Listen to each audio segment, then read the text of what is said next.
আমি আপনাকে কষ্ট দিতে চাইনি। আপনার পাশে ছেলে বসে থাকে, দুই কানে তার ইয়ারফোন লাগা আছে, ইন্ডিয়ার গান চলছে, জবাব আমি দেব?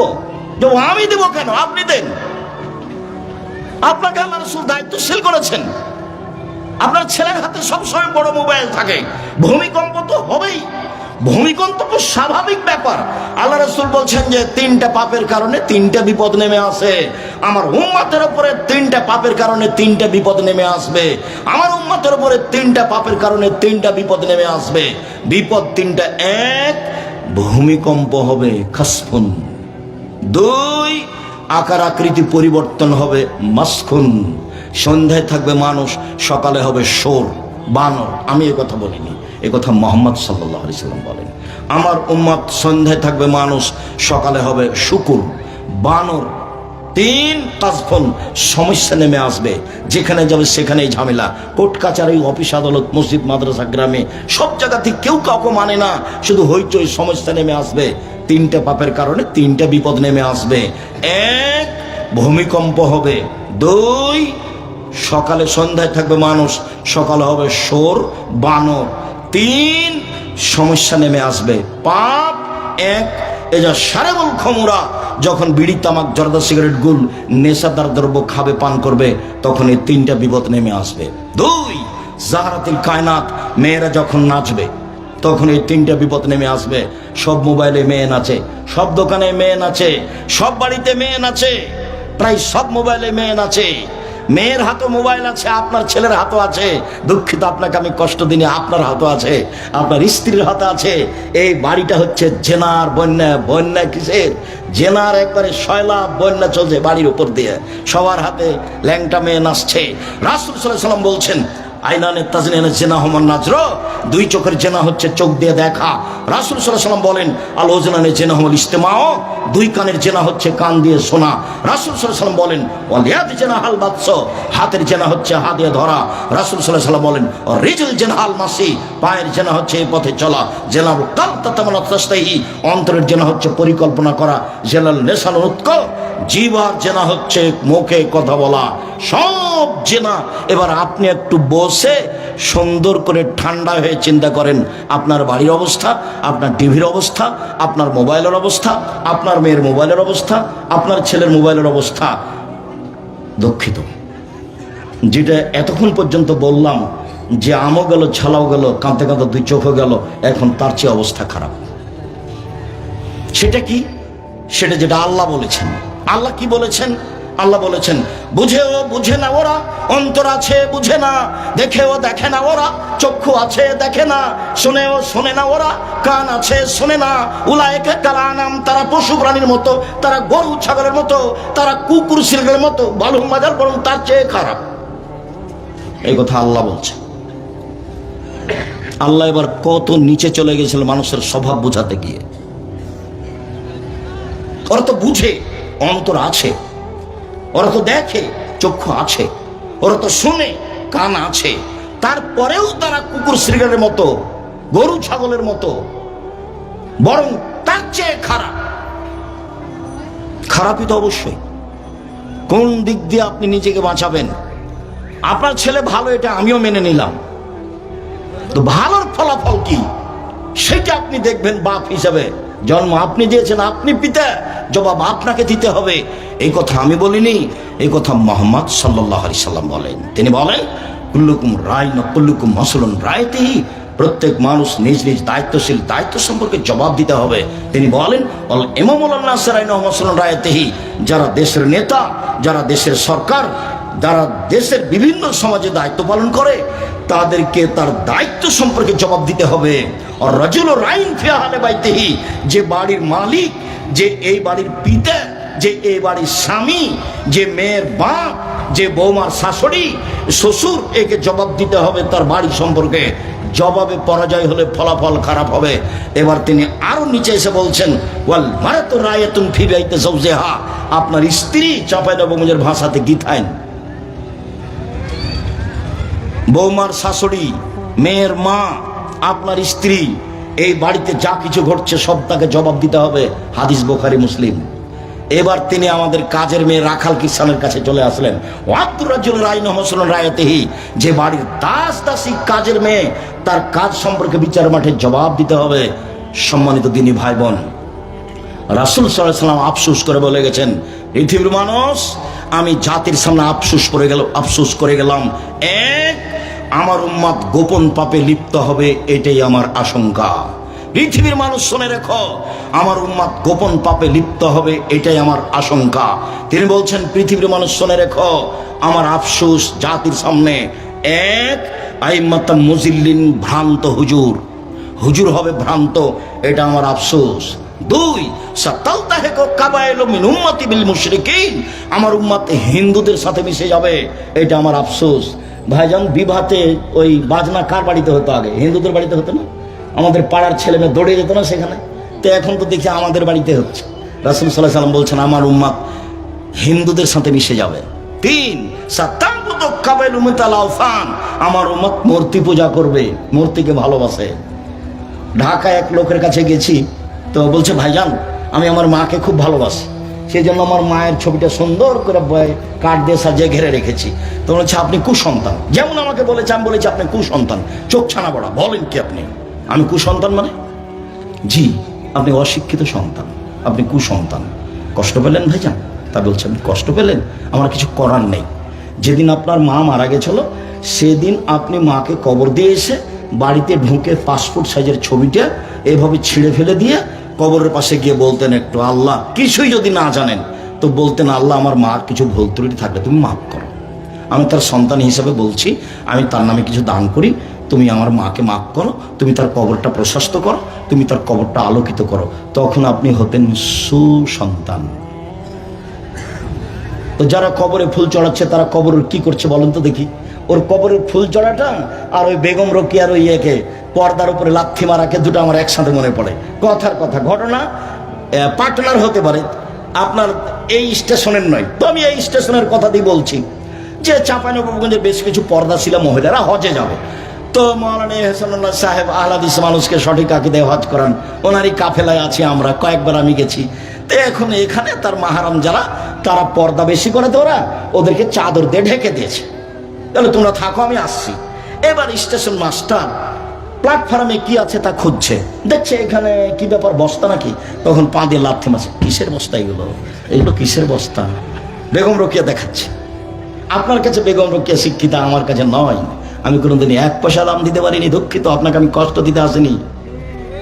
কবি নজরুল বলেছেন, মসজিদের পাশে কবর দিও ভাই, এই গুনাহগার গোড়া যাতে পাইবে রেহাই। কবি নজরুল ইসলাম বলেছেন, কবরের পাশে কেন? আপনার কবর যদি কাবা ঘরের ভিতরে ঢুকিয়ে দেওয়া হয়, এক পয়সা লাভ হবে না। কর্মই বিচারই। ওমরের বিচার আর আপনার বিচারে 19-20 হবে না। বিচারই, ভুল হিসাব। আরে ঠাকুর বাঙালিদের শত্রু, ঠাকুর বিশ্ববিদ্যালয়ের শত্রু, ঠাকুর মুসলমানের শত্রু, ঠাকুর জাতির শত্রু। যেদিন মুসলমান ইংরেজদের হাতে নির্যাতিত জেল হাজতে, সেদিন ঠাকুর লন্ডনে মুচ পাকায়। সেই ঠাকুরের গান আমার ছেলে বলে, আমি এই বিদ্যাকে স্বীকৃতি দিনি। জাতির যদি রাস্তাঘাট করে দিতে না পারি, জাতির যদি স্কুল কলেজ করে দিতে না পারি, জাতিকে চূড়ান্ত সঠিক ধর্ম দিতে পারবো ইনশাল্লাহ। ধর্মের ব্যাপারে জাতিকে ফাঁকি দিয়ে পরকাল হারাতে রাজি নই। ঠাকুরকে সরিষা সম পরিমাণ সম্মান দিতে রাজি নই। ঠাকুর আমার জাতীয় শত্রু, ঠাকুর মুসলমানের শত্রু, ঠাকুর বাঙালিদের শত্রু, ঠাকুর ঢাকা বিশ্ববিদ্যালয়ের শত্রু। মুসলমান যেদিন ইংরেজদের হাতে নির্যাতিত, সেদিন ঠাকুর লন্ডনে মুচ পাকায়। হিসাব হয় না আপনার? তার গান আমার ছেলে দিন রাত বলে, ও কালিমা তোমার আকাশ, ও কালিমা তোমার বাতাস, কালিমার বাবার আকাশ, কালিমার বাবার বাতাস। এটা হতে পারে? ও আমাকে 5,000 কোটি টাকার মামলা করেছে আমার বিরুদ্ধে, ও এতে সিলেট কোর্টে। আমি কি করেছি? ঠাকুরের নিন্দা করেছি, মানহানির মামলা। আমি দাঁড়িয়েছি কোর্টে কাঠগড়াই। তো আমাকে জজ বলছে, আপনি পিস টিভির আলোচক? জি। তো ঠিক আছে, আপনার মামলা আমি খারিজ করে দিলাম। প্রথম দিনই আমাকে জিজ্ঞাসা করলেন, আপনি পিস টিভির আলোচক? বলেছি, আপনার মামলা খারিজ। আর যেদিন আমি সুনামগঞ্জ সিলেটে উপস্থিত হলাম, 1,000 কোটি টাকার মামলা, ঘটনা এটাই। এবার আমি যখন কাঠগড়ায় দাঁড়িয়েছি, জজ তখন বলছেন যে মামলা নিয়ে আপনার সাথে আমার কোনো কথা নেই। মামলার নথিটা এভাবে উল্টে ধরলেন, ধরে বলছেন যে আপনি এই জন্য কাঠগড়ায় এসেছেন এটা আমার মনে হয় না। তো উনি তখন বলতে লাগলেন যে আপনি বলেছেন এই, আপনি বলেছেন এই, আপনি বলেছেন এই, আপনি বলেছেন যে গাভীর পেশাবে কাপড় ভিজিয়ে সলাত আদায় করা যাবে, আপনি বলেছেন রাসূল সাল্লাল্লাহু আলাইহি সাল্লাম তার স্ত্রীকে নিয়ে গোসল করছিলেন, তখন উভয়ের পরনে কাপড় ছিল না। এই সব কারণে আপনাকে কোর্টে আসতে হয়েছে। এখন উকিল আমাকে বলেছেন যে এতদিন তো আপনার কথা শুনেছি, আজকে আপনি আমার কথা শুনবেন, মুখ খুলবেন না। এরা কিন্তু জজ, হাকিম নড়ে তো হুকুম নড়ে না, মুখ খুলবেন না, যা বলবে বলবেন। তা আমি আর এখন কি বলি, আমি মুখ বন্ধ করে আছি। ও 14 মিনিট কথা বললো, এই যে সব কিছু নিয়ে মামলার কোনো কথা নাই, যান আপনাকে ইয়ে দিয়ে দিলাম, কি ওকে বলে, জামিন দিয়ে দিলাম। এর সামনে যারা ছিল তারাকে সাবধান করে দিল, ওনার সাথে আপনারা কেউ কথা বলবেন না। সম্মানিত দিনী ভাই বোন, বলছিলাম সুদ মহাপাপ। জাবের রাদিয়াল্লাহু তাআলা আনহু বলেন রাসূল সাল্লাল্লাহু আলাইহি সাল্লাম লানা রাসূলুল্লাহ সাল্লাল্লাহু আলাইহি ওয়াসাল্লাম আকালা রিবা ওয়া মুকিলাহু ওয়া কাতিবাহু ওয়া শাহিদাইহি। যে সুদ খায় সে অভিশাপ, যে সুদ দেয় সে অভিশাপ, যে সুদ লেখে সে অভিশাপ, যে সাক্ষী থাকে তার উপরে অভিশাপ। সবাই সমান, সুদদাতা, সুদ গ্রহীতা, সুদের সাক্ষীদাতা, সুদের লেখক সবাই সমান, সবার জন্য জাহান্নাম অপেক্ষা করছে। আল্লাহ রাসূল বলছেন কুল্লু কারজিন যারা নাফাদান ফালাহু রিবা, প্রত্যেকে ঋণ যেটা সুদ নিয়ে আসে, বর্ধিত কিছু নিয়ে আসে, সেটাই সুদ। সম্মানিত দিনী ভাই বোন, জাবের রাদিয়াল্লাহু তাআলা আনহু বলেন রাসূল সাল্লাল্লাহু আলাইহি সাল্লাম বলেছেন আয-যাহাবু বিয-যাহাব, স্বর্ণের বিনিময়ে স্বর্ণ, আল ফিজ্জা বিল ফিজ্জা, রূপার বিনিময়ে রূপা, অশাইর বিশাইর, জবের বিনিময়ে জব, অল বুররু বিল বুর, গমের বিনিময়ে গম, অল মিলহু বিল মিলহ, লবণের বিনিময়ে লবণ, মিসলান বে মিসলিন, সমান সমান, এদান বে এদিন, নগদ নগদ, সমান বে সমান, সমান সমান। ফালা তুসিফু, কমবেশ করো না, কমবেশ করো না, এটাই হবে সুদ, কমবেশ করো না, এটাই হবে সুদ। আবু সাঈদ খুদরী রাদিয়াল্লাহু তাআলা বলেন যা বেলালুন বেতামারিন বারনিন, খুব দামি খেজুর নিয়ে বেলাল আসলেন মদিনায়। আল্লাহ রাসূল বলেন মা হাজা বেলাল, এসব খেজুর কেমন? তখন বেলাল রাদিয়াল্লাহু তাআলা বলছেন ইনদানা তামারুন রাদিয়ুন, আল্লাহর নবী আমার কাছে এই কি কিট, আমাদের যেগুলো আম বিক্রি করে না ফেলে দেয়, সেগুলোর নাম কি? কিট আম। আল্লাহ রাসূল আমাদের কাছে কিছু কিট খেজুর ছিল যেগুলো ফেলে দেওয়ার মতো, সেগুলোতে কি করেছি? বেতো সাইন বেসাইন, 2 সা দিয়ে 1 সা নিয়েছি, 5 কেজি দিয়ে 2.5 কেজি নিয়েছি, 5 কেজি দিয়ে 2.5 কেজি নিয়েছি। তখন আল্লাহ রাসূল বলছেন ও আইনুর রিবা, আইনুর রিবা, এটাই হচ্ছে আসল সুদ, এটাই হচ্ছে নগদ সুদ, এটাই হচ্ছে আসল সুদ। করেছো কি তোমরা? যদি চাও যে ভালোটা নিতে হবে, মারা এটা খেজুর বিক্রি করে দাও, এই টাকা দিয়ে ভালোটা কিনো, এটা পরিবর্তন করে নিয়ে আসো না, এটাই হলো সুদ।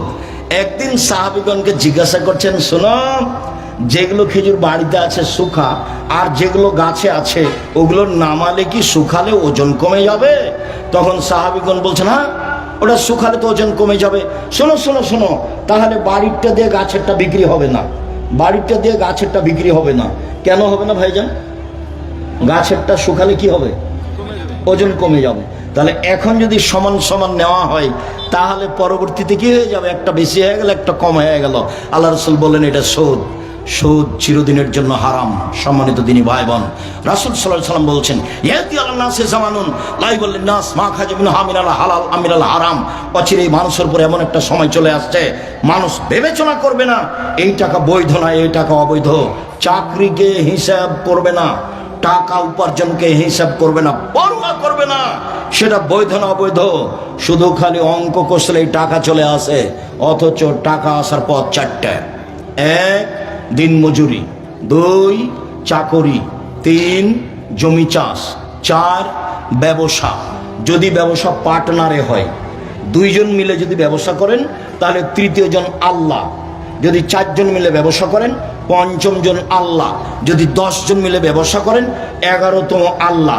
ব্যবসা চলতে চলতে কেউ যদি কাপড় ঠগিয়ে 10 টাকা সরিয়ে নেয়, তখন আল্লাহ বলবেন যে তোমরা থাকো, আমি গেলাম। তখন মারামারি লেগে যাবে, মামলা হয়ে যাবে, বাস টাকা পয়সা শেষ। জি, কামের মধ্যে নেই। তখন আল্লাহ রাসূল আর একটা বললেন, ঠিক আছে একাই ব্যবসা করো। সত্যবাদী বিশ্বস্ত ব্যবসায়ী যারা, তারা বিচারের মাঠে নবীদের সাথে থাকবেন, তখন আর পার্টনারে নয়। একাই ব্যবসা করেন, সবচেয়ে ছোট ব্যবসায় চলে আসেন। সেটা কি আব্দুল রাজ্জাক সাহেব? সেটা চকলেট। আমি চকলেটের কথা বলিনি, আমি বলি সেজন্য বলছি। কলা, লোন নেওয়া লাগবে না, টাকা পয়সা বেশি হতে কতদিন সময় লাগবে? 30 থেকে 35 বছর। একদিনই আপনি কলিকাতায় হিরোইন কিনলেন, ঢাকায় বিক্রি করলেন, কোটি টাকার মালিক হয়ে গেলেন, এর নাম ব্যবসা নয়। ভুল হিসাব, এর নাম ব্যবসা নয়। ব্যবসা রিক্সে চলে, ব্যবসা করে খেতে হবে, ছোট ঘর বড় হোক। এটা আপনি মাথায় শক্তভাবে নেন। আল্লাহ রাসূল বলছেন, শোনো, ব্যবসায় মিথ্যা কথা চলে আসে, কসম চলে আসে, ফাসুবহুবি সাদকা, মাঝে মধ্যে দান করে দাও। সম্মানিত দিনী ভাই বোন, ব্যবসা করলে নবীর সাথে থাকা যাবে। এইটা কেন? এটা কেন জানেন? ব্যবসা করলে অসহায় মানুষকে সহযোগিতা করা যায়। দিন মজুর তো সন্ধ্যায় টাকা শেষ হয়েছে, ফকিরকে কি দিবে ও? যে চাকরি করে তার 25 দিনের শেষ হয়েছে, ও ফকিরকে মা বলেছে, বেটা এ মাসে কিছু টাকা দিও, বেটা বাড়িতে খুব জরুরি। আচ্ছা ঠিক আছে মা, দেখি, পারলে চেষ্টা করবো, দেখবো। তো 25 দিনে টাকা শেষ হয়েছে, আরো ঝামেলা লেগে গেছে, তখন আরো আগে শেষ হয়ে গেছে। আম্মা তাহলে এই মাসে হলো না, দেখি চেষ্টা করবো। একদিনও দিতে পারলো না, বস শেষ। আর জমি চাষ তো কিছু করতে পারবে না। পুরোভাবে হিসাব করলে লস হবে, তাই না ভাইজান? খুব অক্ষরে অক্ষরে যদি জমি চাষ হিসাব করে তাহলে লসই হবে। তাহলে এখন টিকলো কি? ব্যবসা। ব্যবসা করবে যে সে আজ হোক আর কাল হোক অসহায় মানুষের পাশে দাঁড়াতে পারবে। শুনুন সম্মানিত দিনী ভাই বোন, বলছিলাম হজ করে জান্নাত পাওয়া যায়, জান্নাত কিনা যায় না। উমরা করে জান্নাত পাওয়া যায়, জান্নাত কিনা যায় না। সালাত আদায় করে জান্নাত পাওয়া যায়, জান্নাত কিনা যায় না। রমজান মাসে সিয়াম রোজা থেকে জান্নাত পাওয়া যায়, জান্নাত কিনা যায় না। শুনুন, তাসবিহ তাহলিল জিকির আজকার করে জান্নাত পাওয়া যায়, জান্নাত কিনা যায় না। জান্নাত কিনার একটাই পথ, সেটা হলো দান। যেটার কথা আগে কিছুক্ষণ আগে কওমি মাদ্রাসার কথা বলছিলেন, এটা হচ্ছে আপনার মাদ্রাসাটার নাম কি? আমাদের নবাবগঞ্জ দারুল হাদিস মাদ্রাসা। আমাকে প্রোগ্রামে নিয়ে আসা খুব কঠিন, 2 বছর 3 বছর 4 বছর লাগে। আমি নিজে ইনারাকে বলছি যে আপনারা যেদিন প্রোগ্রাম করবেন আমাকে ডাকিয়েন, আমি যেতে রাজি আছি। কেন? এইটাকে আমি ভালোবাসি। আমি কওমি মাদ্রাসায় না চলে পড়েছি, দেবীনগরে কিছুদিন, তারপর নাচল, তারপর ইন্ডিয়ায়। আমার পড়াশোনাও কওমি মাদ্রাসায়, থাকা খাওয়া আজও সব কওমি মাদ্রাসায়। আমি কওমি মাদ্রাসাকে ভালোবাসি। চাঁপাইনবাবগঞ্জের যেটা আমার কাছে সবচেয়ে প্রিয়, সেটা হচ্ছে দারুল হাদিস মাদ্রাসা। আপনার দানের জায়গা হবে এই জায়গা, শিরক মুক্ত প্রতিষ্ঠান, বিদআত মুক্ত প্রতিষ্ঠান। আপনি দান দিয়ে জান্নাত কিনে নেবেন। আল্লাহ বলছেন, পৃথিবীর মানুষ, আমি তোমার টাকার বিনিময়ে, তোমার জানের বিনিময়ে জান্নাত বিক্রি করে দিলাম না, কিনে নাও। হজ করে জান্নাত পাওয়া যায়, কিনা যায় না।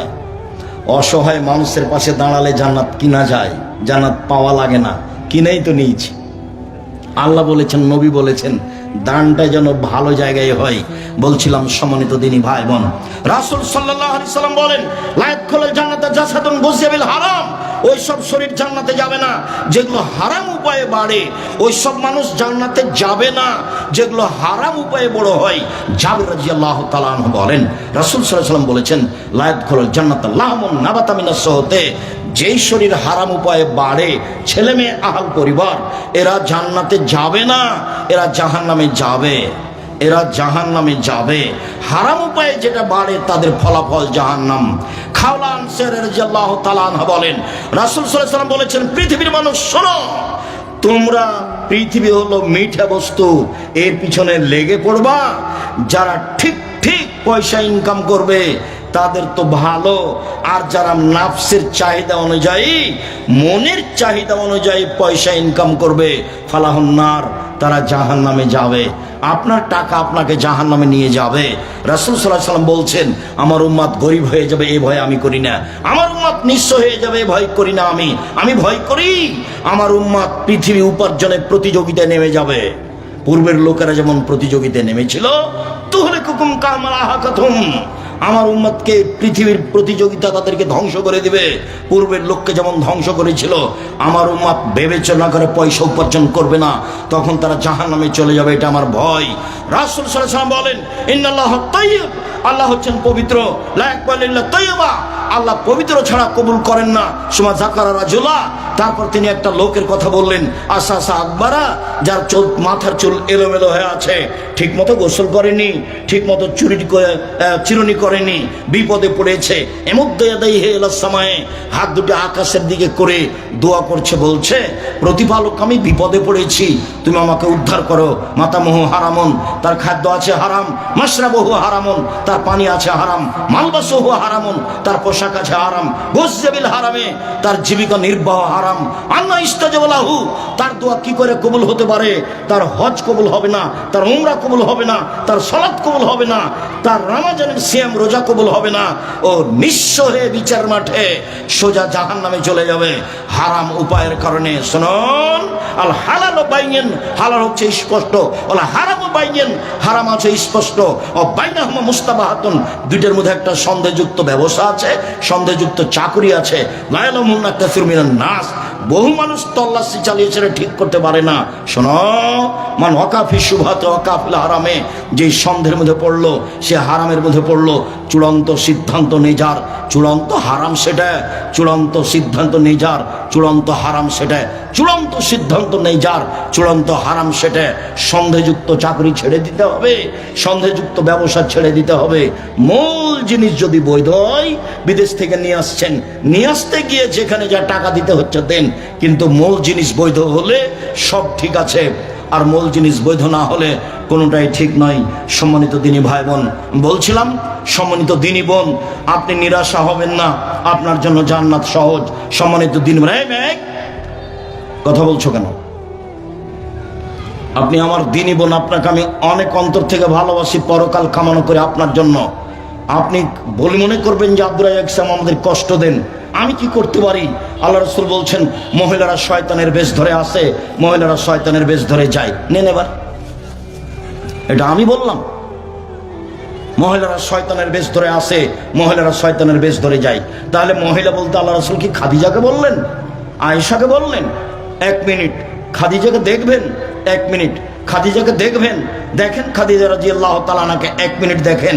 আবু হুরায়রা রাদিয়াল্লাহু তাআলা আনহু বলেন, জিবরাইল নবীর কাছে আসলেন, আমাদের নবীর কাছে এসে বলছেন, ওই যে ওই যে ওই যে খাদিজা, ওই যে খাদিজা আসছে, ওর হাতে একটা বাটি আছে, ওতে তরকারি আছে, ওতে খাদ্য আছে। শোনেন আল্লাহর নবী, আয়েশা যখন খাদিজা যখন আপনার কাছে আসবে, তখন তাকে বলবেন, ফাকরা আলাইহা সালামা মিন রাব্বিহা মিন্নি, বলবেন, খাদিজা আল্লাহ তোমাকে সালাম দিয়েছে। বলবেন, খাদিজা জিবরাইল তোমাকে সালাম দিয়েছে। অবাশশিরা বিবাইতিন ফিল জান্নাহ, আর ওকে বলে দিবেন, খাদিজা তোমার জন্য জান্নাতে একটা ঘর বানানো হয়েছে হীরা মুক্তা মাণিক্য দিয়ে, যেখানে হইচই নেই, যেখানে কষ্ট ক্লেশ নেই। বুখারী মুসলিম। তাহলে খাদিজা রাদিয়াল্লাহু তাআলা আনহাকে কি আল্লাহ রাসূল বললেন যে শয়তানের বেশ ধরে আসে, শয়তানের বেশ ধরে যায়?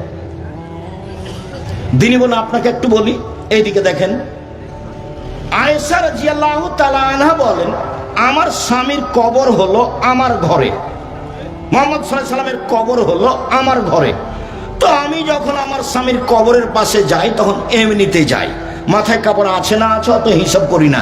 কিছুদিন পরে আমার বাপের কবর হলো আমার স্বামীর কবরের পাশে, তখন আমি এমনিতে যাই, অত হিসাব করি না।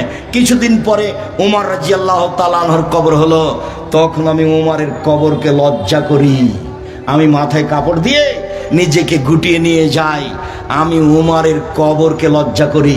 আয়েশা রাদিয়াল্লাহু তাআলা আনহা কবরকে লজ্জা করেন, তাই মাথায় কাপড় দেন। আর আপনি এখানে এসেছেন, ফ্যাশন বোরকা পরে এসেছেন, বলেন আমি কি বলতে পারি? বাজারে তো যান, আপনার অভ্যাস, আপনার নখে তো নেইল পালিশ আছে, মেহেদি লাগাবেন, হাতের নখে তো মেহেদি দিবেন, পায়ের নখে দিবেন, দিতে বাধ্য। আর বিউটি পার্লারে গিয়ে এগুলো ব্যবহার করবেন না, বিউটি পার্লারে মহিলাদের ঢোকা হারাম।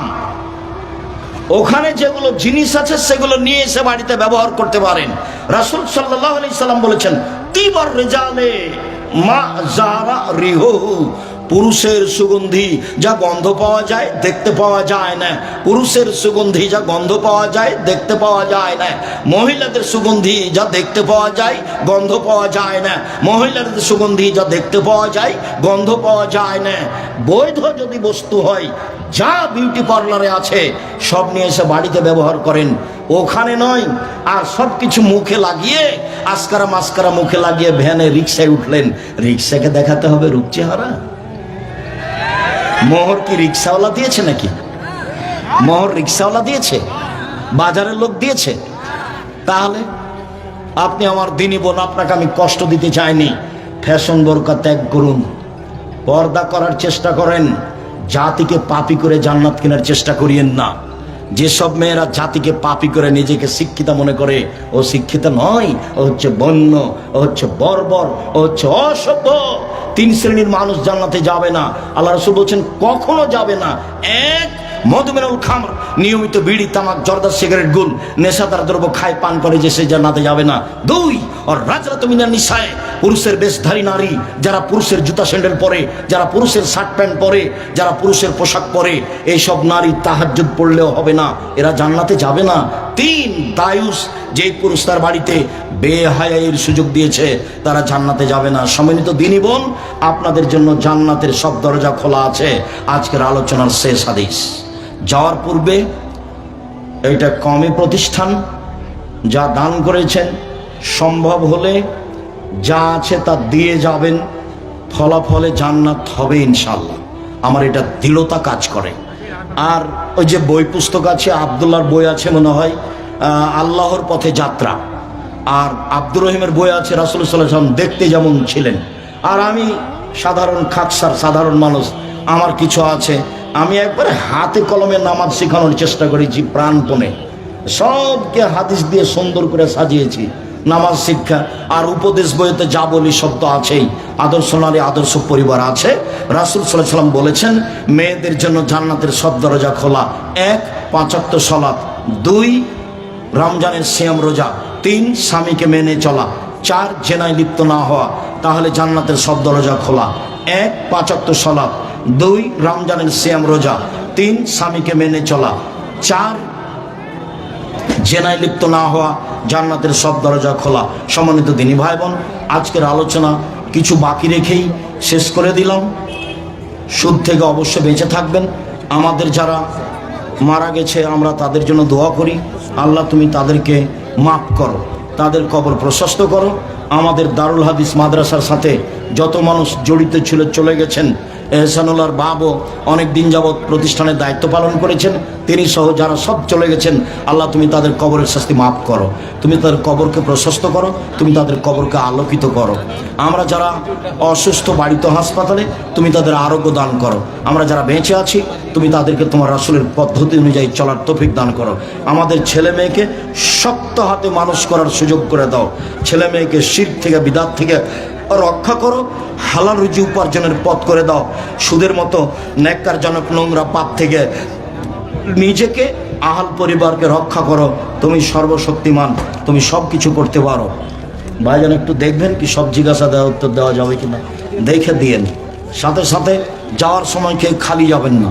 আমার পক্ষ থেকে একটা পত্রিকা আছে ফ্রি, তবে একটা কোনো কিছু কিনলে ওটা আমি নিজে কিনেছি পত্রিকা। আপনারা তো পত্রিকা ছাপান টাকা খরচ করে। জামিয়া সালাফিয়া এরকম কোনো কমিটি নেই আমার ভাইজানদের মতো যে টাকা দিয়েছে প্রতিষ্ঠান চলছে। জামিয়া সালাফিয়া হচ্ছে নিঃস্ব হয়ে অবস্থায়, নিচে কিছু নেই, ও হলো কচুর পাতার পানি। জামিয়া সালাফিয়া কেমন? কচুর পাতার পানি। 16,000 না 20,000 পত্রিকা ছাপে, প্রায় 20,000 পত্রিকা ছাপে। টাকা আপনাদের, 40 লাখ টাকা বেতন লাগে, টাকা আপনাদের। আমি তো আর টাকসাল নয়, আর আমি তো ধনী মানুষের ছেলে না, ব্যবসাও করি না আমি। তো টাকা দেন আপনারা, সুবিধা ভোগ করবেন আপনারা, এটা আমার আন্তরিক জোরালো দাবি। কেউ খালি হাতে যাবেন না। আমার দিনী বোনদের বলছি, আদর্শ নারী আদর্শ পরিবার। আর ওই বেগম রোকেয়ার বই হলো যে কেন হব অবরোধবাসিনী। উনি লিখেছেন অবরোধবাসিনী। রংপুরের এক মহিলা লিখেছে কেন হব অবরোধবাসিনী। আমরা তো অবরোধবাসিনী নই, আমরা তো বাইরে যেতে পারি, হজ করতে যেতে পারি, উমরা করতে যেতে পারি, প্রয়োজনে আত্মীয় স্বজনের বাড়ি যেতে পারি। আমার বিয়ে হয়েছে, 2টি সন্তান আছে। কিন্তু 3 বছর যাবৎ বউ বাপের বাসায় থাকে, স্বামীর সংসার করছে না এবং স্বামীকে তালাকও দিচ্ছে না, স্বামীর করণীয় কি? তুমি উকিলের পরামর্শ নিয়ে তালাক দিয়ে দাও। এভাবে ঝুলন্ত সংসার রাখা হবে না। এভাবে ঝুলন্ত সংসার, শরীয়ত তো বোকা নয়, আপনাকে বিপদে ফেলতে রাজি নয়। সৌদি আরবে 3টা জিনিস তারা ভাবে না, একটা হলো তালাক, একটা হলো বিবাহ, একটা হলো মানুষ মরা। কে মরলো, কোথায় মাটি হলো, এ নিয়ে তাদের চিন্তা ভাবনা নাই। আলবানী রাহিমাহুল্লাহ বলে গেছেন, কে জানাজা করলো হিসাব নাই। বিবাহ অত জটিল কিছু নয়, তালাক অত জটিল কিছু নয়। যেটা আমরা বুঝি, আপনি বউ তালাক দিয়ে অন্য জায়গায় বিবাহ করেন। তবে আমাদের পরামর্শ থাকে, আপনি আসলেই চাপ দিয়ে চেষ্টা করে দেখেন, লোকজনকে দিয়ে, গ্রামবাসীদের আত্মীয় দিয়ে, যদি সম্ভব হয়, কেননা ছেলে মেয়ে আছে, সম্ভব না হলে তাকে তালাক দিয়ে দিবেন, এটাই ঠিক। ও হলো হস্তিনী বউ, ও হলো হস্তিনী বউ, সংসার ধ্বংস করতে এসেছে। বর্তমান সময়ে দেখা যায় সমাজে অনেক ছোট ছোট মাদ্রাসা গড়ে উঠেছে, যা শুধুমাত্র ব্যবসা করার জন্য। এভাবে উপার্জিত টাকা কতটুকু হালাল? যদি লক্ষ্য উদ্দেশ্য ভালো থাকে, সত্যিই ছেলে মেয়েকে শিক্ষা দিব, এরকম পথঘাট থাকে, তাহলে সেটা ঠিক, অন্যথায় এই পরিকল্পনা হারাম হবে। হিন্দু শিক্ষকদেরকে আমরা কি বলে সম্মান করব? বলবা ধন্যবাদ, আর কিছু না। যদি বলো ওয়ালাইকুম আসসালাম, আসসালাম, একটা চলবে না। আমি যখন লন্ডনে গেলাম, তো হলো কুড়িগ্রামের লোক, ওখানে গেছে কাজ করতে, ছেলেরা বড় হয়েছে, তো এখন সকালে আমাকে নাস্তা করতে নিয়ে গেছে। বাড়ি থেকে ছেলেটা বের হচ্ছে, আর ওর বাপ আমার আগে বাড়িতে ঢুকছে। তখন ছেলে বলছে গুড মর্নিং, তো বাপও বললো গুড মর্নিং। কারণ আমি আর কি বলি, আমি এখন খেতে বসে বলছি, ভাইজান লন্ডন টাকা ইনকাম করতে এসেছি, আদর্শ বিক্রি করতে আসিনি। তোমরা বলো তো, কয়েক কোটি গুড মর্নিং যদি এক জায়গাতে জমা করা যায়, তাহলে কিছু লাভ হবে? আর যদি আসসালামু আলাইকুম, তাহলে বলে সাদিয়ান হলো আদর্শ। তা আমি তো সংক্ষিপ্ত করতে চেয়েছি, নাহলে আদর্শ কি জিনিস সেখানে দেখাতাম। 1 গ্লাস পানি দিলেন আপনি, তা আমি বললাম থ্যাংক ইউ, আর আমার ভাইজান বললেন জাযাকাল্লাহ খায়ের। কয়েক কোটি থ্যাংক ইউ এক জায়গায় জমা করো তো দেখি কি হয়, আর জাযাকাল্লাহ খায়ের একটা জমা করো দেখি কি হয়। কিয়ামত পর্যন্ত সব মিলে সবাই যদি থ্যাংক ইউ বলে, সব থ্যাংক ইউ যদি এক জায়গাতে জমা করা হয়, তো একবার জাযাকাল্লাহ খায়ের বলে যেটা হবে সেটা হবে না। ওটা আদর্শই নয়, ওটা ইহুদি খ্রিস্টানের আদর্শ, যেটা আল্লাহ রাসূল বলেছেন আমার উম্মত ওদের সাথে মিশে যাবে, সব কিছু তাদের হবে। মাথার চুল উপরে আছে, চতুর্দিকে নাই কেন? এটা হলো ওদের আদর্শ। পোশাক কেন তোমার এমন, প্যান্টটা কেন টাকনুর নিচে? দুঃখিত, শিক্ষা অর্জন করো আদর্শ সহ, না হলে জাহান্নামে চলেই গেছে এসব মানুষ, ঢোকেনি কেন, মরেনি এই জন্য। ইহুদি খ্রিস্টানদের নীতিতে জীবিকা নির্বাহ করে জান্নাতের আশা করা যায়? ওয়ালাইকা ইহুদি খ্রিস্টান রাসূলের সামনে বসে থাকতো, বলবো আসসালামু আলাইকুম, খালি যদি রাসূল বলেন ওয়ালাইকুম আসসালাম, তাহলে তো কাজ হয়ে গেছে, তাই জান্নাত চলে যাব। তাহলে রাসূল বলতেন ওয়ালাইকুম, মানে এই পর্যন্ত, আর সালাম বলতেন না। তাহলে তোমরা যা বললে ওটাই তোমাদের উপরে, আমি কিছু বলবো না। বলতে চাচ্ছি যে মুসলিম শিক্ষককে আমরা সালাম করি, ঠিক আছে। সুদখোর মানুষকে মসজিদ কমিটিতে নেওয়া উচিত হবে কি? পরহেজগার মানুষ মসজিদের কমিটি থাকবে, সুদখোর নয়। আসসালামু আলাইকুম। বর্তমানে 90% মানুষ নাকি, ঠিক আছে, মানুষ সুদের সাথে জড়িত। অতএব সুদের টাকা মসজিদ মাদ্রাসায় দান করা যাবে? সুদের টাকাতে মসজিদ হবে না। মাদ্রাসা করলে এতিম টেতিম আছে, ওই দিকটা পার হয়ে যাবে, আপনি নেকি পাবেন না। মাদ্রাসায় অসহায় ফকির মিসকিনকে দিয়ে দিতে পারে, নেকি হবে না। মসজিদে এই টাকা লাগানো যাবে না। জাযাকুমুল্লাহ খায়ের, শুকরিয়া। আরো আছে। দিন কায়েমের সঠিক অর্থ কি? দিন কায়েমের সঠিক অর্থ হলো, দিন কায়েম মানে তাওহীদ কায়েম, একাত্মতা। সবকে ঘোষণা করতে হবে আল্লাহ একজন। যদি নেতৃত্ব দেওয়া হয়, তাহলে ফেরাউন তো ডুবে গেল, মাঠ তো খালি। তো এবার মূসা গিয়ে দখল করলেই তো হয়। মাঠে কেউ আছে? ফেরাউন তো সদল বলে ডুবে গেছে। সদল বলে কথা বলার মতো কেউ নাই, কথা বলার মতো। কয়েকশো বছর যাবত ভালো পরিবারের মহিলারা কাজের মেয়ের সাথে সংসার করেছে। তার মানে দেশে তো কোনো পুরুষ মানুষই নাই, সব ফেরাউনের সাথে মারা গেছে। কথা বুঝতে পারছেন ভাইজান? সব ফেরাউনের সাথে মারা গেছে, দেশ খালি। দু একজন মানুষ মুসলমান, তারা আবার পার হয়ে চলে গেছে ওই সাগরের ওই পারে। এই পারে কেউ নাই, এই পারে আছে কাজের মানুষ আর মহিলারা। জি, যার কারণে ওই মানুষ সমাজটা গোলাম হয়ে গেছে। তোমরা আব্দুল্লাহর বক্তব্য শোনো, তাহলে বুঝতে পারবে আমরা গোলাম কোথায়, মুসলমানেরা কোথায় কোথায় গোলাম। গোলামি করে দেশের খিদমত করবে, এটা হয়? মেধা ভালো, বড় ডাক্তার, লন্ডনে একটা ভালো রেজাল্ট করেছে, কিন্তু ওকে একটা চাকরি দিয়েছে সুইপারের প্রধান, বেতন দিয়েছে 5 লাখ। তখনও ভাবলো যে আমি যদি দেশে ফিরি, পিজিতে যদি ডাক্তারি করি তো বেতন 3 লাখ পাবো, তো এখানে তো 5 লাখ, আমার এই সুইপারই ভালো। সুইপারের দায়িত্ব হয় ভালো। তুমি বিশ্বাস করো, কোনো মেধাবীকে কোনো কাজ দেবে না। তুমি পড়ে দেখো, আব্দুল্লাহর বক্তব্য শুনে দেখো, কোনো মেধাবীকে কোনো কাজ দেবে না। ওরা এটা তো চায় না। আমাদের ছেলেরা পদ্মা সেতুর হলো কামলা, আর ইঞ্জিনিয়ার তারা ওরা। এখানকার যারা বড় শিক্ষিত উচ্চশিক্ষিত মানুষ, তবু সে খাতা কলম নিয়ে এই অফিস থেকে ওই অফিসে যায়, বেতন ও যা পাবে বাইরে তার চেয়ে বেশি দিয়েছে, বাস, আর কিছু না। আবারও তো ভাবছে যে আমি সিটিজেন পেয়ে নিয়েছি, দেশের নাগরিক, লন্ডনের নাগরিক। বাপও খুশি, মাও খুশি, বাপও খুশি, মাও খুশি, ছেলেও খুশি, সবাই খুশি, খুবই খুশি। বলো দেখো কি হলো শেষে? চাম্পানি মমিনের ভাষাতে মিললো না, আমও গেল, ছালাও গেল, কাঁদতে কাঁদতে 2 চোখে গেল। জীবনটা 16 আনায় মিছে। ভেবে দেখো, এভাবে জীবন কাটাতে হবে না। জাতির কল্যাণের জন্য পড়াশোনা করতে হবে, যা হবে হবে। অল্প কিছু করলে মানুষের কল্যাণে থাকবো, মানুষের ক্ষতি করার জন্য থাকবো না। শায়েখ গত 2 দিন আগে একটি প্রোগ্রামে আসর ওয়াক্তের নামাজ পড়তে দেখলাম ইমাম সাহেব এর পিছনে 2 কাতার মুসল্লি ও সামনে 1000 খানিক মুসল্লি নিয়ে নামাজ পড়ছে। এভাবে কি নামাজ পড়ার নিয়ম আছে? ইমামের পিছনে আগে লোক গেলে তো হবে না, তাহলে ভুল হয়েছে। ইমামের পিছনে সবকে থাকতে হবে। কথায় কথায় মিথ্যা কথা বলা, মসজিদের ইমামের পিছনে নামাজ হবে কি? যতদিন তোমরা তাকে রেখেছো ততদিন নামাজ হবে, চোর চোরটা যাই হোক। এমন মানুষকে ইমাম রাখতে হবে না, লোকজন পরামর্শ করে তাকে বাদ দাও। কিন্তু মিথ্যা কথা বলে, সুদ খায়, তাবিজ লেখে, তার জন্য আমার সলাৎ হবে না, ওর সলাৎ হবে না, ওইটা আল্লাহ রাসূল বলেছে, আমার হবে, সব ক্ষতি তার উপরে হবে। ওকে বাদ দিয়ে ভালো নিয়ে আস। মাদ্রাসার কমিটির সভাপতি সেক্রেটারি কিভাবে মহিলা বৈঠকের অনুমোদন দিতে পারে কি? মহিলা বৈঠকে যদি অনেক মহিলা থাকে, পুরুষ সেখানে দাওয়াত দেয়, কোনো সমস্যা না, দিতে পারে। নির্জনে একজন মহিলাকে শিক্ষা দিতে হবে। আমি আপনাকে কষ্ট দিতে চাইনি। আপনার পাশে ছেলে বসে থাকে, 2 কানে তার ইয়ারফোন লাগা আছে, ইন্ডিয়ার গান চলছে, জবাব আমি দেব? জবাব আমি দেব কেন? আপনি দেন। আপনাকে আল্লাহ রাসূল দায়িত্বশীল করেছেন। আপনার ছেলের হাতে সবসময় বড় মোবাইল থাকে, ভূমিকম্প তো হবেই, ভূমিকম্প তো স্বাভাবিক ব্যাপার। আল্লাহ রাসূল বলছেন যে 3টা পাপের কারণে 3টা বিপদ নেমে আসে। আমার উম্মতের উপরে 3টা পাপের কারণে 3টা বিপদ নেমে আসবে। আমার উম্মতের উপরে 3টা পাপের কারণে 3টা বিপদ নেমে আসবে।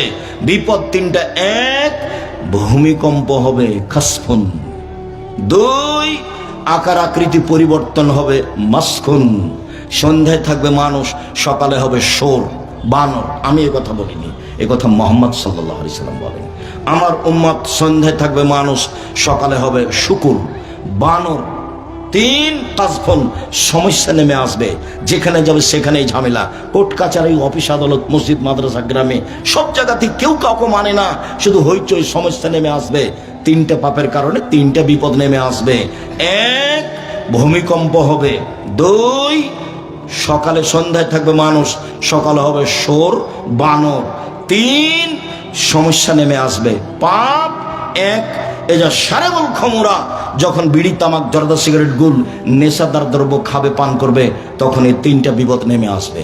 2, জাহারাতিল কায়নাত, মেয়েরা যখন নাচবে, তখন এই 3টা বিপদ নেমে আসবে। সব মোবাইলে মেয়ে নাচে, সব দোকানে মেয়ে নাচে, সব বাড়িতে মেয়ে নাচে, প্রায় সব মোবাইলে মেয়ে নাচে। মেয়ের হাতে মোবাইল আছে, আপনার ছেলের হাতও আছে। দুঃখিত, আপনাকে আমি কষ্ট দিই, আপনার হাতও আছে, আপনার স্ত্রীর হাতে আছে। এই বাড়িটা হচ্ছে জেনার বন্যা। বন্যা কিসের? জেনার একবারে সয়লাভ বন্যা চলছে বাড়ির উপর দিয়ে, সবার হাতে ল্যাংটা মেয়ে নাচছে। রাসূল সাল্লাল্লাহু আলাইহি ওয়াসাল্লাম বলছেন, আইনানে তাজনিনে জেনা হমান নাজর, দুই চোখের জেনা হচ্ছে চোখ দিয়ে দেখা। রাসূল সাল্লাল্লাহু আলাইহি ওয়াসাল্লাম বলেন, আল ওজনানে জেনা হল ইস্তেমাও, দুই কানের জেনা হচ্ছে কান দিয়ে শোনা। রাসূল সাল্লাল্লাহু আলাইহি ওয়াসাল্লাম বলেন, ওয়াল ইয়াদ জেনা হাল বাতস, হাতের জেনা হচ্ছে হাত দিয়ে ধরা। রাসূল সাল্লাল্লাহু আলাইহি ওয়াসাল্লাম বলেন, ও রিজল জেনা হাল মাসি, পায়ের জেনা হচ্ছে এই পথে চলা। জেনাল কাল তাতামানাত তাস্তাহি, অন্তরের জেনা হচ্ছে পরিকল্পনা করা। জেনাল নেশাল উৎক, জিহ্বার জেনা হচ্ছে মুখে কথা বলা। সব জেনা। এবার আপনি একটু বসে সুন্দর করে ঠান্ডা হয়ে চিন্তা করেন, আপনার বাড়ির অবস্থা, আপনার টিভির অবস্থা, আপনার মোবাইলের অবস্থা, আপনার মেয়ের মোবাইলের অবস্থা, আপনার ছেলের মোবাইলের অবস্থা। দুঃখিত, যেটা এতক্ষণ পর্যন্ত বললাম যে আমও গেল, ছালাও গেল, কাঁদতে কাঁদতে দুই চোখও গেল, এখন তার চেয়ে অবস্থা খারাপ। সেটা কি? সেটা যেটা আল্লাহ বলেছেন। আল্লাহ কি বলেছেন? আল্লাহ বলেছেন, বুঝেও বুঝে না ওরা, অন্তর আছে বুঝে না, দেখেও দেখে না ওরা, চক্ষু আছে দেখে না, শুনেও শোনে না ওরা, কান আছে শোনে না। উলায়েকা কালানাম, তারা পশু প্রাণীর মতো, তারা গরু ছাগলের মতো, তারা কুকুর শিরগের মতো, বালু মাজাল, বরং তার চেয়ে খারাপ। এই কথা আল্লাহ বলছে। আল্লাহ এবার কত নিচে চলে গেছিল মানুষের স্বভাব বুঝাতে গিয়ে। ওরা তো বুঝে, অন্তর আছে, ওরা তো দেখে, চক্ষু আছে, ওরা তো শুনে, কান আছে, তারপরেও তারা কুকুর শ্রীগারের মতো, গরু ছাগলের মতো, বরং তার চেয়ে খারাপ। খারাপই তো অবশ্যই। কোন দিক দিয়ে আপনি নিজেকে বাঁচাবেন? আপনার ছেলে ভালো, এটা আমিও মেনে নিলাম, তো ভালোর ফলাফল কি সেটা আপনি দেখবেন। বাপ হিসাবে জন্ম আপনি দিয়েছেন, আপনি পিতা, জবাব আপনাকে দিতে হবে। এই কথা আমি বলিনি, এই কথা মুহাম্মদ সাল্লাল্লাহু আলাইহি সাল্লাম বলেন। তিনি বলেন, কুল্লুকুম রাইন কুল্লুকুম মাসউলুন রাইতিহি, প্রত্যেক মানুষ নিজ নিজ দায়িত্বশীল, দায়িত্ব সম্পর্কে জবাব দিতে হবে। তিনি বলেন, অল ইমামুল নাস রাইন মাসউলুন রাইতিহি, যারা দেশের নেতা, যারা দেশের সরকার, যারা দেশের বিভিন্ন সমাজে দায়িত্ব পালন করে, তাদেরকে তার দায়িত্ব সম্পর্কে জবাব দিতে হবে। আর রাজুল রাইন ফি আহলি বাইতিহি, যে বাড়ির মালিক, যে এই বাড়ির পিতা, যে এই বাড়ির স্বামী, যে মেয়ের বাপ, যে বৌমার শাশুড়ি, শ্বশুর, একে জবাব দিতে হবে তার বাড়ি সম্পর্কে। জবাবে পরাজয় হলে ফলাফল খারাপ হবে। এবার তিনি আরো নিচে এসে বলছেন, ওয়াল মারাতু রায়াতুন ফি বাইতি যাওজিহা, আপনার স্ত্রী, চাঁপাইনবাবগঞ্জের ভাষাতে গীতায়ন, বৌমার শাশুড়ি, মেয়ের মা, আপনার স্ত্রী, এই বাড়িতে যা কিছু ঘটছে সব তাকে জবাব দিতে হবে। হাদিস বুখারী মুসলিম। এবার তিনি আমাদের কাজের মেয়ে রাখাল কিষানের কাছে চলে আসলেন। ওয়াব্দুর রাজুল রাইন মাসউলুন রায়াতিহি, যে বাড়ির দাস দাসী, কাজের মেয়ে, তার কাজ সম্পর্কে বিচার মাঠে জবাব দিতে হবে। সম্মানিত দিনী ভাই বোন, রাসূল সাল্লাল্লাহু আলাইহি ওয়াসাল্লাম আফসোস করে বলে গেছেন, পৃথিবীর মানুষ, আমি জাতির সামনে আফসোস করে গেলাম। এক, আমার উম্মত গোপন পাপে লিপ্ত হবে, এটাই আমার আশঙ্কা। পৃথিবীর মানুষ শুনে রেখো, আমার উম্মত গোপন পাপে লিপ্ত হবে, এটাই আমার আশঙ্কা। তিনি বলছেন, পৃথিবীর মানুষ শুনে রেখো, আমার আফসোস জাতির সামনে। এক, আইম্মাতাম মুজিল্লিন, ভ্রান্ত হুজুর হবে ভ্রান্ত, এটা আমার আফসোস। দুই, সাতালতাহিকু কাবাইলু মিন উম্মতি বিল মুশরিকিন, আমার উম্মত হিন্দুদের সাথে মিশে যাবে, এটা আমার আফসোস। ভাইজান, বিবাহতে ওই বাজনা কার বাড়িতে হতো আগে? হিন্দুদের বাড়িতে হতো না? আমাদের পাড়ার ছেলে মেয়ে দৌড়ে যেত না সেখানে? তো এখন তো দেখি আমাদের বাড়িতে হচ্ছে। রাসূল সাল্লাল্লাহু আলাইহি সাল্লাম বলছেন, আমার উম্মত হিন্দুদের সাথে মিশে যাবে। তিন, সাতাবুতু কাবাইলু মিনাল আওসান, আমার উম্মত মূর্তি পূজা করবে, মূর্তিকে ভালোবাসে। ঢাকায় এক লোকের কাছে গেছি, তো বলছে, ভাইজান, আমি আমার মাকে খুব ভালোবাসি, সেই জন্য আমার মায়ের ছবিটা সুন্দর করে কাঠ দিয়ে সাজিয়ে ঘিরে রেখেছি। তো বলছে, আপনি কুসন্তান। যেমন আমাকে বলেছে, আমি বলেছি আপনি কুসন্তান। চোখ ছানা বড়া, বলেন কি আপনি? আমি কুসন্তান মানে? জি, আপনি অশিক্ষিত সন্তান, আপনি কুসন্তান। কষ্ট পেলেন ভাইজান? তা বলছে, আপনি কষ্ট পেলেন, আমার কিছু করার নেই। যেদিন আপনার মা মারা গেছিল, সেদিন আপনি মাকে কবর দিয়ে এসে বাড়িতে ঢুকে পাসপোর্ট সাইজের ছবিটা এভাবে ছিঁড়ে ফেলে দিয়ে কবরের পাশে গিয়ে বলতেন একটু, আল্লাহ, কিছুই যদি না জানেন তো বলতেন, আল্লাহ, আমার মা কিছু ভুল ত্রুটি থাকলে তুমি মাফ করো। আমি তার সন্তান হিসেবে বলছি, আমি তার নামে কিছু দান করি, তুমি আমার মাকে মাফ করো, তুমি তার কবরটা প্রশস্ত করো, তুমি তার কবরটা আলোকিত করো, তখন আপনি হতেন সুসন্তান। তো যারা কবরে ফুল চড়াচ্ছে তারা কবরের কি করছে বলেন তো দেখি? ওর কবরের ফুল চড়াটা আর ওই বেগম রোকেয়ার ওই একে পর্দার উপরে লাথি মারাকে দুটো আমার একসাথে মনে পড়ে। কথার কথা, ঘটনা পার্টনার হতে পারে, আপনার এই স্টেশনের নয়, তো আমি এই স্টেশনের কথা দিয়ে বলছি যে চাঁপাইনবাবগঞ্জের বেশ কিছু পর্দাশীলা মহিলারা হজে যাবে। তো মৌলানা এহসানুল্লাহ সাহেব আহলাদিস মানুষকে সঠিক আকিদায় হজ করান, ওনারই কাফেলায় আছি আমরা, কয়েকবার আমি গেছি। তো এখন এখানে তার মাহারাম যারা, তারা পর্দা বেশি করে, তো ওদেরকে চাদর দিয়ে ঢেকে দিয়েছে, তাহলে তোমরা থাকো, আমি আসছি। এবার স্টেশন মাস্টার প্ল্যাটফর্মে কি আছে তা খুঁজছে, দেখছে এখানে কি ব্যাপার, বস্তা নাকি? তখন পা দিয়ে লাথি মারছে, কিসের বস্তা এগুলো, এগুলো কিসের বস্তা? বেগম রোকেয়া দেখাচ্ছে। আপনার কাছে বেগম রোকেয়া শিক্ষিতা, আমার কাছে নয়। আমি কোনোদিন 1 পয়সা দাম দিতে পারিনি, দুঃখিত, আপনাকে আমি কষ্ট দিতে আসিনি। কবি নজরুল বলেছেন, মসজিদের পাশে কবর দিও ভাই, এই গুনাহগার গোরাল যাতে পাইবে রেহাই। কবি নজরুল ইসলাম বলেছেন, কবরের পাশে কেন, আপনার কবর যদি কাবা ঘরের ভিতরে ঢুকিয়ে দেওয়া হয় 1 পয়সা লাভ হয় না। কর্ম কর্মই, বিচার বিচারই। উমারের বিচার আর আপনার বিচারে 19-20 হবে না। বিচার বিচারই, ভুল হিসাব। আরে ঠাকুর বাঙালিদের শত্রু, ঠাকুর বিশ্ববিদ্যালয়ের শত্রু, ঠাকুর মুসলমানের শত্রু, ঠাকুর জাতির শত্রু। যেদিন মুসলমান ইংরেজদের হাতে নির্যাতিত জেল হাজতে, সেদিন ঠাকুর লন্ডনে মুচ পাকায়। সেই ঠাকুরের গান আমার ছেলে বলে, আমি এই বিদ্যাকে স্বীকৃতি দিইনি। জাতির যদি রাস্তাঘাট করে দিতে না পারি, জাতির যদি স্কুল কলেজ করে দিতে না পারি, জাতিকে চূড়ান্ত সঠিক ধর্ম দিতে পারবো ইনশাল্লাহ। ধর্মের ব্যাপারে জাতিকে ফাঁকি দিয়ে পরকাল হারাতে রাজি নই। ঠাকুরকে সরিষা সম পরিমাণ সম্মান দিতে রাজি নই। ঠাকুর আমার জাতীয় শত্রু, ঠাকুর মুসলমানের শত্রু, ঠাকুর বাঙালিদের শত্রু, ঠাকুর ঢাকা বিশ্ববিদ্যালয়ের শত্রু। মুসলমান যেদিন ইংরেজদের হাতে নির্যাতিত, সেদিন ঠাকুর লন্ডনে মুচ পাকায়।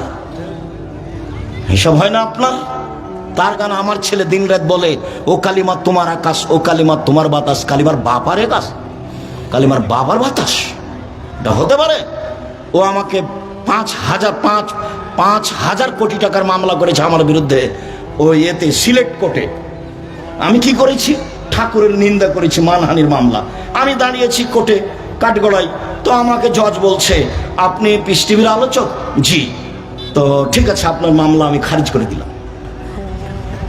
প্রথম দিনই আমাকে জিজ্ঞাসা করলেন, আপনি পিস টিভির আলোচক? বলেছি, আপনার মামলা খারিজ।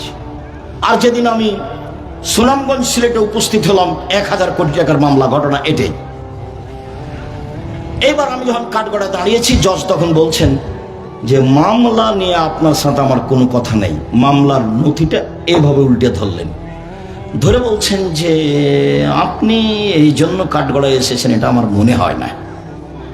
তো উনি তখন বলতে লাগলেন যে আপনি বলেছেন এই, আপনি বলেছেন এই, আপনি বলেছেন এই, আপনি বলেছেন যে গাভীর পেশাবে কাপড় ভিজিয়ে সালাত আদায় করা যাবে, আপনি বলেছেন রাসূল সাল্লাল্লাহু আলাইহি ওয়াসাল্লাম তার স্ত্রীকে নিয়ে গোসল করছিলেন, তখন উভয়ের পরনে কাপড় ছিল না।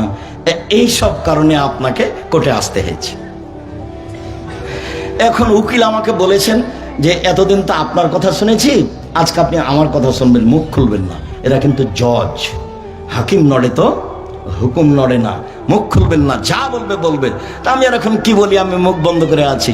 ও 14 মিনিট কথা বললো, এটা সব কিছু নিয়ে, মামলার কোনো কথা নাই, যান আপনাকে ইয়ে দিয়ে দিলাম, কি ওকে বলে, জামিন দিয়ে দিলাম। এর সামনে যারা ছিল তারাকে সাবধান করে দিল, ওনার সাথে আপনারা কেউ কথা বলবেন না।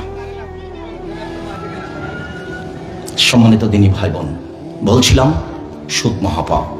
জাবের রাদিয়াল্লাহু তাআলা আনহু বলেন, রাসূল সাল্লাল্লাহু আলাইহি সাল্লাম লানা রাসূলুল্লাহ সাল্লাল্লাহু আলাইহি ওয়াসাল্লাম আকালা রিবা ওয়া মুকিলাহু ওয়া কাতিবাহু ওয়া শাহিদাইহি।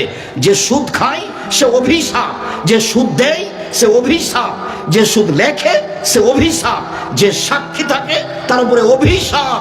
সবাই সমান, সুদদাতা, সুদ গ্রহীতা, সুদের সাক্ষীদাতা, সুদের লেখক, সবাই সমান, সবার জন্য জাহান্নাম অপেক্ষা করছে। আল্লাহ রাসূল বলছেন, কুল্লু কাজিন যারা নাফাদান ফালাহু রিবা, প্রত্যেকের ঋণ যেটা সুদ নিয়ে আসে, বর্ধিত কিছু নিয়ে আসে, সেটাই সুদ।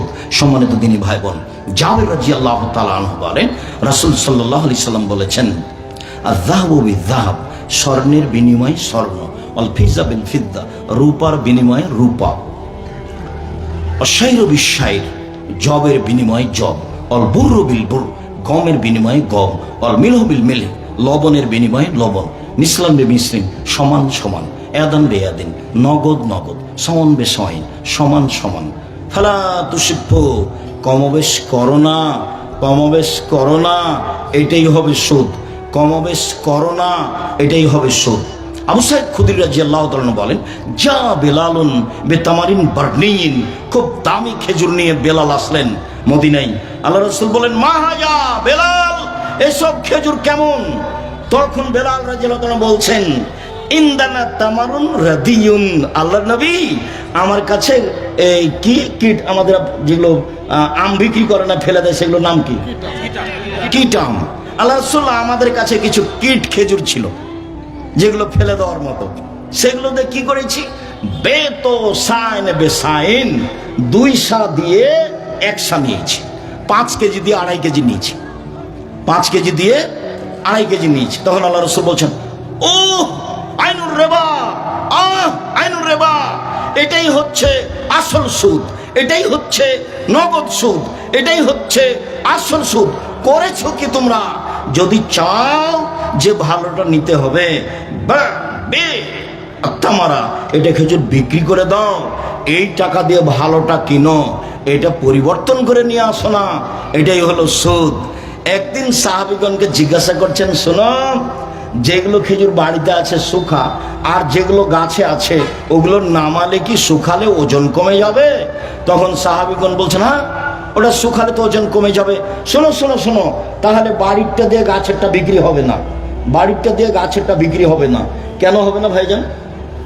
গাছেরটা শুকালে কি হবে? ওজন কমে যাবে।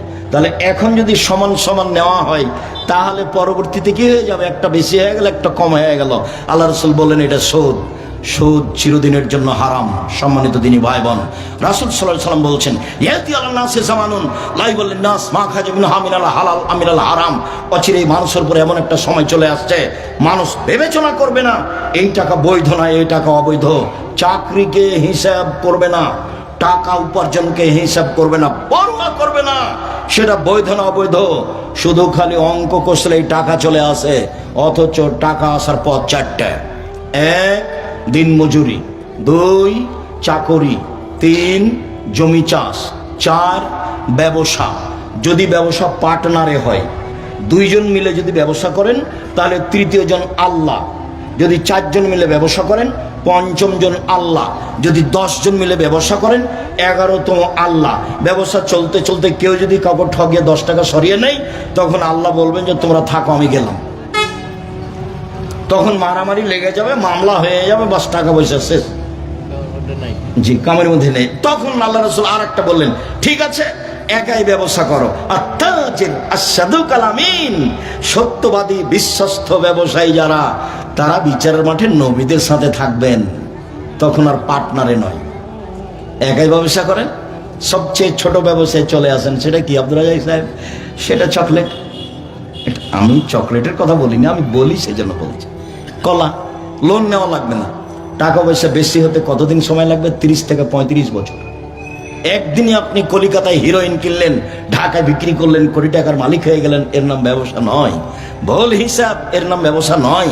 ব্যবসা রিক্সে চলে, ব্যবসা করে খেতে হবে, ছোট ঘর বড় হোক, এটা আপনি মাথায় শক্তভাবে নেন।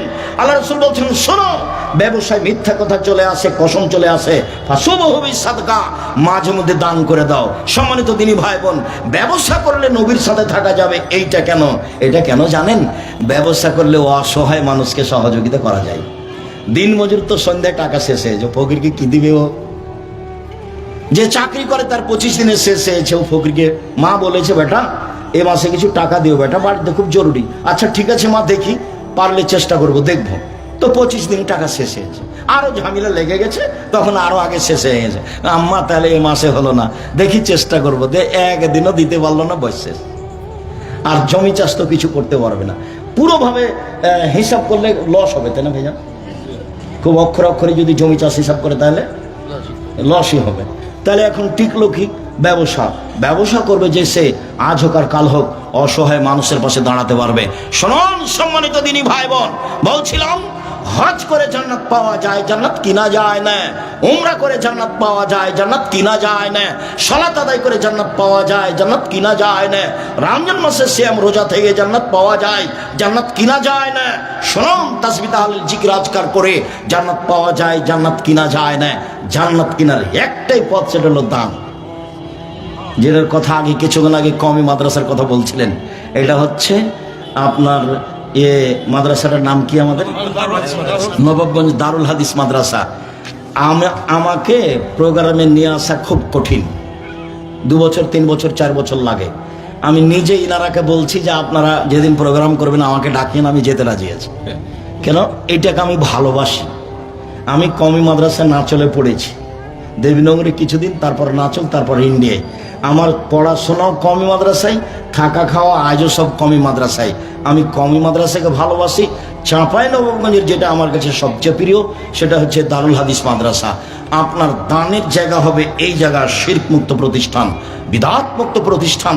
আপনি দান দিয়ে জান্নাত কিনে নেবেন। আল্লাহ বলছেন, পৃথিবীর মানুষ, আমি তোমার টাকার বিনিময়ে, তোমার জানের বিনিময়ে জান্নাত বিক্রি করে দিলাম না, কিনে নাও। হজ করে জান্নাত পাওয়া যায়, কিনা যায় না। অসহায় মানুষের পাশে দাঁড়ালে জান্নাত কিনা যায়, জান্নাত পাওয়া লাগে না, কিনেই তো নিয়েছি। আল্লাহ বলেছেন, নবী বলেছেন, দানটা যেন ভালো জায়গায় হয়। বলছিলাম সম্মানিত দিনী ভাই বোন, রাসূল সাল্লাল্লাহু আলাইহি সাল্লাম বলেন, লা ইয়াদখুলুল জান্নাতা জাসাদুন গুযিয়া বিল হারাম। ওই সব শরীর জান্নাতে যাবে না যেগুলো হারাম উপায়ে বাড়ে। ওই সব মানুষ জান্নাতে যাবে না যেগুলো হারাম উপায়ে বড় হয়। জাবের রাদিয়াল্লাহু তাআলা আনহু বলেন, রাসূল সাল্লাল্লাহু আলাইহি সাল্লাম বলেছেন, লা ইয়াদখুলুল জান্নাতা লাহমুন নাবাতা মিনাস সুহতে। যেই শরীর হারাম উপায়ে বাড়ে, ছেলে মেয়ে আহাল পরিবার, এরা জান্নাতে যাবে না।